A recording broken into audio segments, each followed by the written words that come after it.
Salut les amis, ça y est, la F1 est repartie, feu vert pour la saison, les moteurs ont recommencé à vrombir et nous aussi, après 3 mois, on peut enfin se plonger sur 2024 et il est grand temps qu'on tire un petit bilan de ces essais hivernaux. Alors attachez votre ceinture, la compétition reprend ses droits et pour ne rien manquer de l'action, c'est parti pour la vidéo, on voit ça ensemble.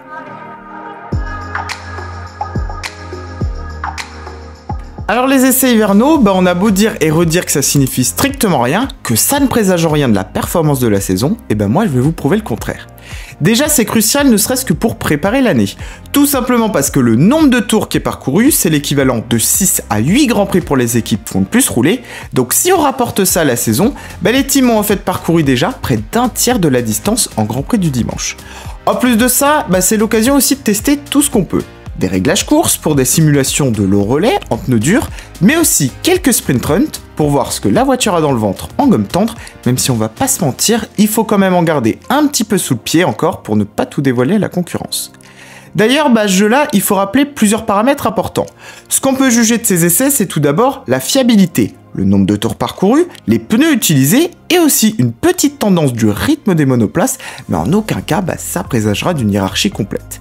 Et la raison elle est simple, c'est qu'on ne connaît ni la quantité d'essence embarquée, ni les réglages au niveau du run plan, c'est-à-dire le plan d'essai que chaque team a déroulé pendant ces séances.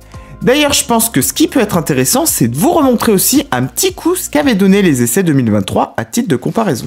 Alors clairement, on peut relever que Red Bull affichait tout de suite son rythme avec déjà 3 dixièmes d'avance en plus sur des pneus plus durs que Mercedes, mais par contre derrière, on retrouve dans le top 3 Bottas, alors que souvenez-vous, Alpha finit 9ème du championnat, il faut quand même le rappeler, donc c'est en ça finalement que je vous dis de prendre les résultats de cette année avec des pincettes.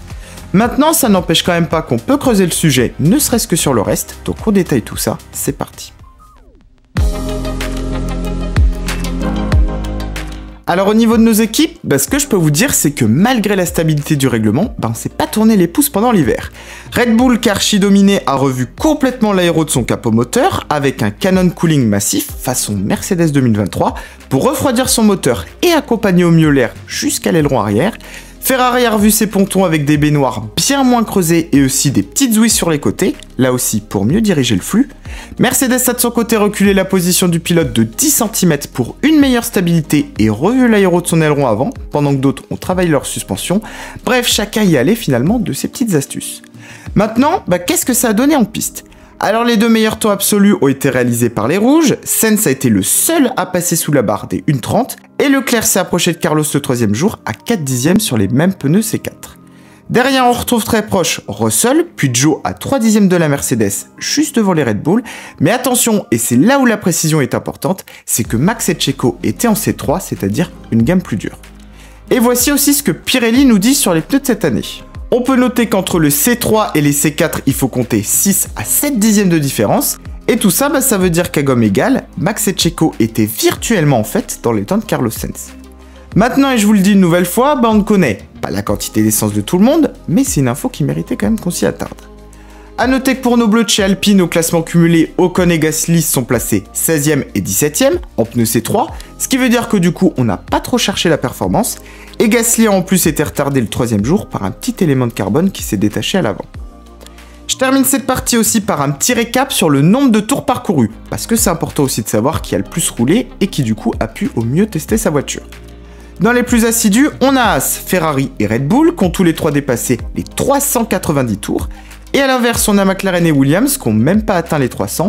Info précieuse parce que ce sont quand même 2 monoplaces avec un moteur Mercedes, ce qui peut vouloir dire qu'il est peut-être un petit peu plus fragile que les autres. Enfin bref, ça c'était en tout cas pour la petite aparté.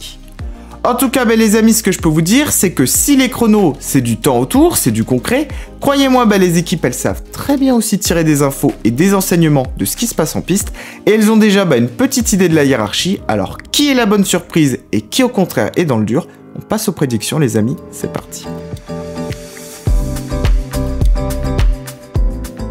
Alors ces chronos posés comme ça, c'est bien beau, mais qu'est-ce que ça signifie si on remet un peu de contexte et d'ordre dans tout ça? Et justement, c'est l'heure du jeu des prédictions. Alors on commence par le rythme sur un tour et les simulations de qualif. Alors si on met bout à bout toutes les infos que je vous ai données, Red Bull domine toujours avec une F1 décidément tellement efficace qu'elle compterait plus de 2 dixièmes d'avance sur Ferrari, McLaren et Mercedes seraient aux alentours de la demi-seconde, et la grosse surprise et grosse progression pour Racing Bulls, qui se placerait 5e à 7 dixièmes, mesdames et messieurs, devant Aston, excusez du peu, sûrement aussi bien aidé par un meilleur partage des pièces avec Red Bull, et une voiture qui a bien progressé pendant l'hiver. Au rayon des déceptions, Alpine naviguerait 7e ou 8e avec Sauber et Haas qui décidément auraient encore un petit train de retard à 2 dixièmes de Williams avec encore pas mal de chemin à faire. Après dans tous les cas, 10 voitures en 1 seconde 3, ça reste quand même une hiérarchie très serrée, c'est d'ailleurs quasiment du jamais vu dans l'histoire, et ça peut nous annoncer encore une très belle saison avec des opportunités à aller chercher, d'autant plus que chaque équipe pourra encore bien progresser pendant la saison, souvenez-vous d'ailleurs par exemple de McLaren. Alors les amis, maintenant j'ai envie d'avoir votre avis. Qu'est-ce que vous attendez de la saison? Qui vous a étonné, surpris, qui vous a déçu? Et à vos claviers, c'est l'heure de tout me dire en commentaire. En tout cas, merci beaucoup à tous d'avoir suivi cette vidéo analyse, j'espère que ça vous a plu. N'hésitez pas d'ailleurs à me le faire savoir en me soutenant, en vous abonnant et en likant. Ça vous permettra en plus de rester au courant de mon futur contenu et aussi de vous tenir informé pour la saison à venir. J'en profite au passage pour tous vous remercier puisque vous êtes désormais plus de 6000 sur la chaîne. Alors moi je vous retrouve très vite pour une nouvelle vidéo. Alors je vous souhaite samedi un super premier Grand Prix et je vous dis à très vite sur la chaîne, à bientôt.